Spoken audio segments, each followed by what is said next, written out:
이번 강의에서는 소방관계 법령의 개념과 우리의 업무와 관련된 주요 개정 내용에 대해 알아보려고 합니다. 먼저 소방관계 법령은 일반적으로 소방기본법과 소방시설법이라고 부르는 소방시설 설치 및 안전관리에 관한 법률, 그리고 소방시설 공사업법과 위험물 안전관리법으로 이루어져 있습니다. 여기에서 소방시설물에 설치된 여러 시설을 관리하는 우리의 업무에서 주로 살펴보아야 하는 법령은 소방기본법과 소방시설법인데요. 소방기본법은 소방 업무와 관련한 기본적인 사항을 다루고 있으며, 소방시설법은 소방시설들의 설치 유지 및 소방 대상물의 안전관리에 관한 사항을 다루고 있습니다. 그럼 지금부터 이러한 소방관계 법령의 최근 주요 개정 내용에 대해 함께 살펴보도록 하겠습니다.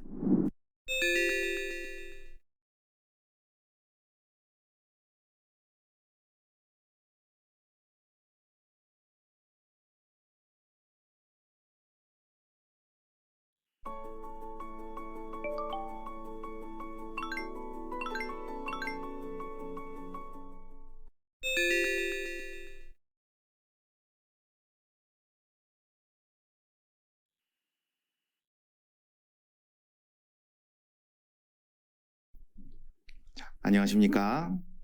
이번 시간 소방관계법령에 대해 강의를 하게 된 한국소방안전원 이상훈입니다. 최근에 소방관계법령에 많은 내용이 개정되었다는 이야기를 들어보셨을 텐데요. 이전에는 소방안전관리자와 소방안전관리 보조자의 업무에 관한 제도와 법률 규정이 소방기본법과 기존의 소방시설법에 분산되어 있어서 이해하기도 어렵고 법 제도적으로도 일관되지 않은 부분도 있었습니다. 이런 내용을 개선하기 위해서 그동안 소방시설법으로 불렸던 화재 예방, 소방시설 설치 유지 및 안전관리에 관한 법률이 화재 예방법과 소방시설법으로 나뉘어서 별도의 법령으로 개정되었습니다. 따라서 이번 강의에서는 화재 예방법과 소방시설법에서 신설되거나 변경된 내용 중에 꼭 알고 계셔야 하는 중요한 부분들을 소개해 드리도록 하겠습니다. 화재 예방법부터 한번 살펴보겠습니다. 화재 예방법은 예방체계에 관한 내용을 통합하여 소방안전관리자의 자격 취득부터 선임, 그리고 화재 예방에 관한 내용을 다루고 있는데요. 몇 가지 용어들에 대해 먼저 살펴보겠습니다. 화면에서 보시는 것처럼 종종 뉴스나 기사에서 특정 시설물에 대해 소방 특별조사를 한다라는 것을 들어보셨을 텐데요. 관리가 잘 되고 있지 않은 경우이거나 국가적 행사가 개최되는 장소, 그리고 화재 발생 위험이 높다고 판단되는 경우에 관계 공무원이 안전관리에 관한 사항을 전반적으로 조사하는 것입니다. 이 조사의 목적이 분명히 드러날 수 있도록 소방특별조사에서 화재 안전조사로 명칭이 변경되었습니다. 그리고 이렇게 화재 안전조사를 실시하는 경우에는 사전에 조사 내용을 관계인에게 통지해야 하고 조사 결과를 홈페이지나 전산 시스템 등에 공개할 수 있습니다. 또한 소방기본법에서 다루고 있었던 화재 경계지구라는 제도는 화재가 발생했을 때 피해가 클 것으로 예상되는 지역을 지정하여 관리를 하는 제도인데요. 시장, 그리고 공장과 창고가 밀집한 지역 또는 위험물을 저장하고 처리하는 시설 등이 해당됩니다.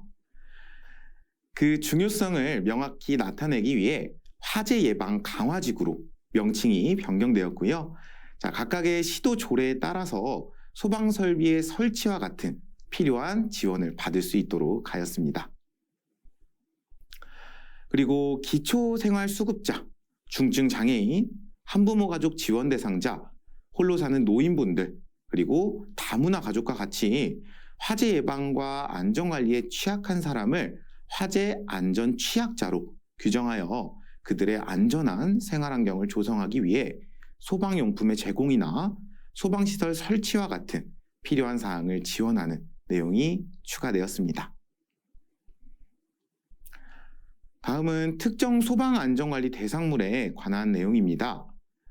기존에는 특급 소방안전관리 대상물이 50층 이상의 아파트나 30층 이상의 특정 소방 대상물, 그리고 연면적 20만 제곱미터 이상의 대상물로 구분되었는데요.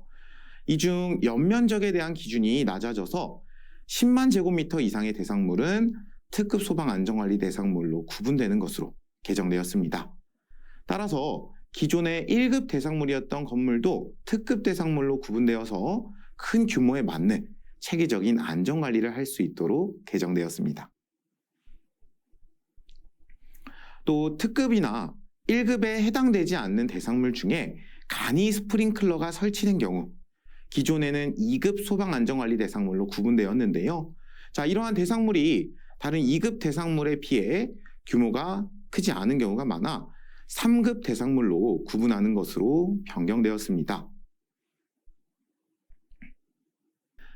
자, 이번에는 소방안전관리자의 선임에 관한 내용입니다. 소방안전관리자 또는 안전 분야에서 근무를 하시는 분들은 개정된 화재 예방법 내용 중에 아마도 이 부분을 가장 많이 들어보셨을 텐데요. 소방안전관리자의 선임 제도가 강화되었습니다. 다른 법령에 의한 전기안전관리자, 가스안전관리자, 그리고 위험물 등의 안전관리자를 특급과 1급 대상물의 소방안전관리자를 겸직할 수 없도록 해서 일정 규모 이상의 대상물에서는 전담 인력이 소방안전관리 업무를 맡아서 더 안전하게 관리하도록 개정되었습니다. 또한 소방안전관리자가 해야 되는 업무도 7가지에서 9가지로 늘어났는데요. 기존 소방안전관리자의 7대 업무는 다음과 같습니다.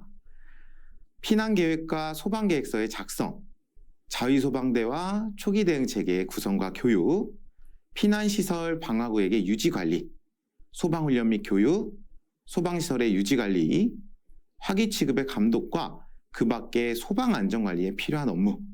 자, 이 7가지 외에도 소방안전관리 업무 수행에 관한 기록, 유지와 화재 발생 시 초기 대응, 이 2가지 업무가 추가되어서 화재 예방 업무에 대한 기록과 화재가 발생했을 때의 대응 능력을 더욱 강화하였습니다. 다음 내용은 소방안전관리자의 업무 대행에 관한 내용입니다. 건물에 설치된 소방시설들을 직접 관리하기가 어려워서 소방시설 관리업자에게 관리를 위탁하는 경우가 있는데요. 이런 경우 기존에는 관계인 중에 한 명이 별도의 자격이 없이도 소방안전관리자로 선임되어서 대행 업무를 감독할 수 있도록 했었는데요.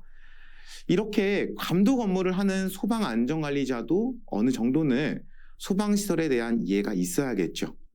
따라서 대행업체의 관리를 위탁했다 하더라도 소방안전관리자로 선임된 사람은 3개월 이내에 업무대행 소방안전관리자 강습교육을 이수하도록 개정되었습니다.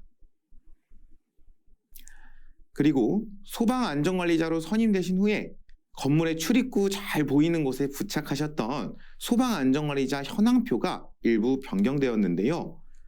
기존 양식과 달라진 부분 혹시 눈치채셨나요? 네, 바로 화면과 같이 수신반의 위치를 표기하는 부분이 추가되었습니다.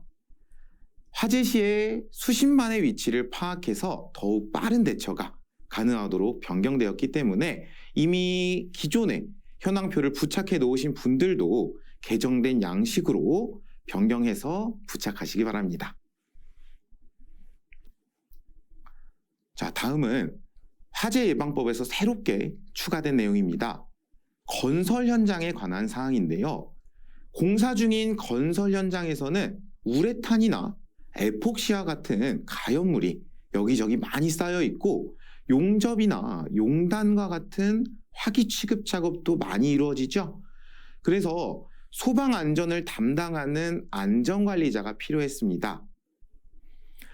이런 사항을 개선하기 위해서 일정 규모 이상의 건설 공사 현장에서는 착공 신고일로부터 사용 승인일까지 건설 현장 소방 안전관리자를 선임하도록 하였고요. 기존에 소방 안전관리자 자격증이 있는 사람도 3일간의 강습 교육을 수료하여야 건설 현장 소방 안전관리자로 선임할 수 있도록 개정되었습니다. 자, 그런데 방금 말씀드린 소방 안전관리자 자격증도 단어가 생소하시죠? 화재 예방법에서 새롭게 개정된 내용인데요. 함께 알아보겠습니다.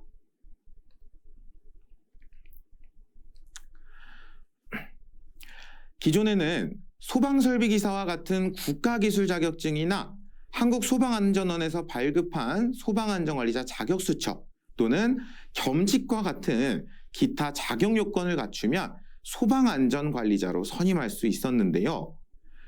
이렇게 다양한 선임 자격이 소방안전관리자 자격증으로 통일되었습니다. 따라서 기존의 선임 자격을 갖추고 있는 사람도 자격증을 발급받아서 선임하도록 개정되었고요. 종전 규정에 따라서 선임이 되어 있는 사람은 2년 이내에 자격을 발급할 수 있도록 하였습니다.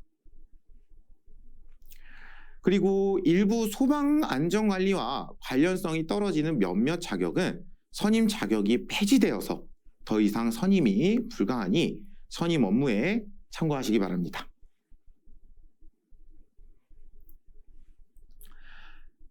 다음 내용은 벌칙에 관한 사항입니다. 소방 안전관리자로서 부정한 행위를 하거나 업무를 게을리했을 경우 자격의 정지부터 최대 자격의 취소까지 될 수 있으니 화면의 표를 꼭 참고하셔서 소방 안전관리자 업무를 하실 때 위반하는 일이 없도록 꼭 참고하시기 바랍니다.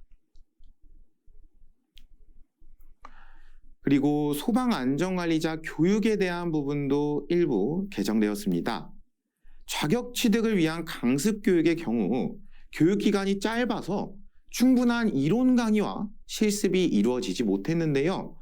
이러한 문제점을 개선하기 위해서 특급, 1급, 그리고 2급 소방안전관리자 과정의 교육 일수가 연장되었습니다. 그래서 더 많은 내용을 공부할 수 있도록 개정되었습니다. 또한 지금 여러분들이 수강하고 계신 실무교육도 개정되어서 실무능력평가제라는 제도가 시행됩니다. 소방안전관리자들의 일정 수준 이상의 업무 수행 능력 확보를 위해서 실무에 꼭 필요한 서식 작성과 설비 운영에 대해서 정기적인 평가가 이루어질 수 있도록 개정되었습니다. 다음은 한 대상물에 2명 이상의 소방안전관리자가 선임되는 경우가 있는데요. 바로 다음의 대상물 중에 권원이 분리되어 있는 경우입니다. 주로 복합건축물이나 지하가 또는 시장이 해당되는데 종전에는 예시에서 보이는 것처럼 각각의 분리된 권원마다 공동 소방안전관리자를 선임을 하면 되었는데요. 자, 그런데 이렇게 소방안전관리자가 여러 명이 될 경우 전체 건물에 대한 안전관리에 허점이 생길 수 있기 때문에 업무를 총괄하는 총괄 소방안전관리자를 별도로 선임하도록 하였습니다. 또 총괄 안전관리자로 선임하는 사람은 대상물 전체에 대한 선임 등급 이상의 자격을 가지고 있어야 합니다. 그리고 앞에서 살펴봤었던 소방안전관리자의 9대 업무 중에 소방교육훈련에서도 개정된 사항이 있습니다. 기존에는 연 1회 이상 근무자나 거주자에 대해서 교육훈련을 실시하고 그 결과를 2년간 보관해야 했고요. 공공기관과 1급 이상의 대상물에서는 소방기관과 합동으로 훈련을 실시했습니다. 자, 이러한 소방교육훈련이 강화되어서 불특정 다수의 사람들이 이용하는 시설은 소방서에서 불시에 소방교육과 훈련을 실시할 수 있도록 개정되었습니다. 자, 물론 불시에 교육을 실시하더라도 근무자의 불편을 최소화하고 안전을 확보하는 대책을 마련해야 하고요. 또한 관계인에게 사전 통지를 해야 합니다. 자, 또 특급과 1급 대상물에서는 교육훈련을 마친 후에 그 결과를 2년간 보관하는 것뿐만 아니라 소방서에 제출까지 하게 함으로써 대형 소방 안전관리 대상물의 교육과 훈련의 효과를 강화하였습니다.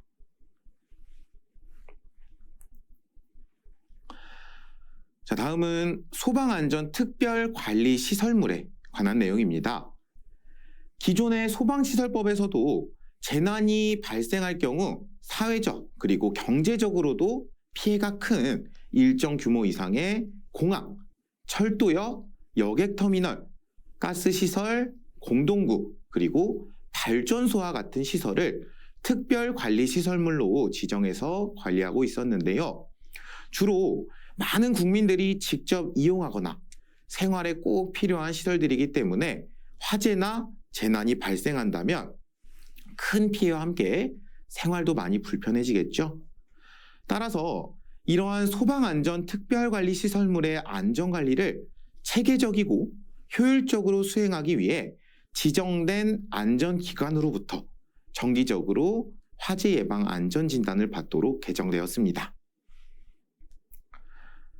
자, 여기까지 화재 예방법에서 신설되거나 개정된 부분들을 알아보았습니다.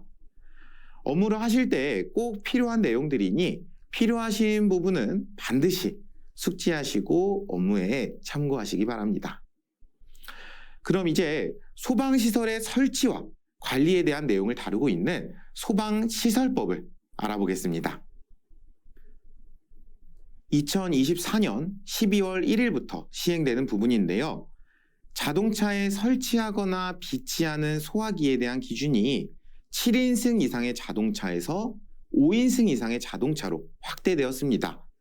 특히 뜨거운 여름철에 냉각수 부족이나 엔진 오일 부족으로 인한 자동차 화재가 빈번하게 발생하면서 차량용 소화기 의무 설치 대상이 늘어나게 된 것인데요. 자, 다음 표에서 보시는 것처럼 차량의 크기에 적합한 소화기를 설치하여 차량 화재에 대비해야 합니다. 그리고 한 가지 추가적으로 알려드릴 내용이 있습니다. 자, 최근에 전기차가 많이 출시되고 도로에서도 어렵지 않게 전기차를 발견할 수가 있는데요. 혹시라도 전기차 화재를 발견하게 되신다면 소화기로 진화를 하는 것보다는 빠르게 대피하는 것이 중요합니다. 전기차에 설치된 배터리는 복잡한 구조 때문에 화재 진압이 어렵고 내연기관 차량과 다르게 연소가 폭발적으로 확대될 수 있기 때문입니다. 그리고 다음 내용은 특정 소방시설물의 방염에 관한 내용입니다. 방염이란 근린생활시설, 다중이용업소, 의료시설, 수련시설과 같이 불특정 다수의 사람들이 모이는 장소에서 화재가 발생했을 때 연소의 확대를 막기 위해서 불에 잘 타는 실내 장식물을 잘 타지 않도록 난연 처리하는 것입니다. 이렇게 방염 처리를 해야 하는 물품은 커튼, 블라인드, 카펫, 벽지, 합판, 섬유판, 무대막, 침구류, 소파와 같은 실내 장식물인데요. 여기에 가정에서 많이 사용하는 붙박이 가구를 추가하였고 방염 물품을 설치해야 하는 장소에도 아파트를 추가하여 가정에서 화재가 발생했을 때 화재로 인한 피해를 최소화하도록 하였습니다. 그리고 이 조항은 3년 정도 유예 후에 시행 예정이라는 것도 업무에 참고하시기 바랍니다. 마지막으로 살펴볼 것은 소방시설 등의 자체 점검에 관한 내용인데요. 기존의 내용과 달라진 점이 많이 있습니다. 기존에는 특정 소방 대상물이 신설된 경우 1년 뒤에 점검을 하도록 되어 있었는데요. 최초 점검이라는 것이 추가되어서 대상물이 신설된 경우 60일 이내에 소방시설 등을 점검하도록 하였습니다. 또한 기존의 작동기능 점검과 종합정밀 점검의 명칭도 작동점검과 종합점검으로 변경하여 그 의미를 명확하게 나타낼 수 있도록 개정하였습니다. 또 점검을 했을 때 소화펌프 고장, 비상구 폐쇄, 수신기 고장과 같은 중대 위반 사항이 발생했을 때에는 당연히 지체 없이 수리를 하거나 조치를 취해야 하는데요. 불량 내용에 대한 수리, 교체, 정비에 대한 이행 계획을 소방서에 제출하고 그 이행 결과를 보고하게 함으로써 중대 위반 사항에 대한 관리를 더욱 체계적으로 하게 되었습니다. 자, 이렇게 새롭게 개정된 화재 예방법과 소방시설법에서 여러분들이 업무를 하실 때 꼭 알고 계셔야 하는 중요한 내용들에 대해 알아보았습니다. 많은 내용이 추가되고 개정되었기 때문에 처음에는 많이 당황스럽고 어려우실 수도 있지만 우리가 관리하고 있는 대상물의 화재 예방과 소방시설의 올바른 관리를 위해서 반드시 다시 한번 읽어보시고 숙지하시기 바랍니다. 감사합니다.